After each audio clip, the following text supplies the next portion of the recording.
Welcome to Kenton's videos. Enjoy the video. You start by making sure the basics won't block messages. Update Gmail, then disable battery optimization for the app so Android won't suspend background sync. Once done, go to Android Settings Apps Gmail and make sure notifications are allowed at the system level.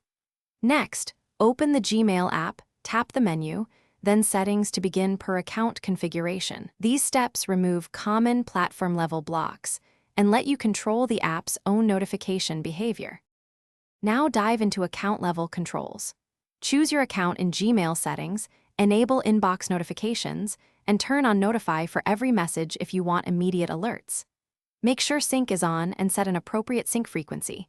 Gmail uses push where supported, otherwise periodic sync applies. Then tap Manage Labels to configure primary, social, promotions, or custom labels.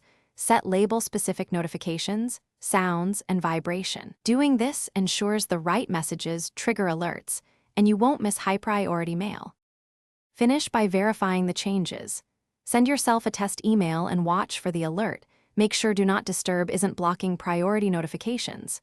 If nothing appears, force stop Gmail, clear cache, and reboot the device to reset background services.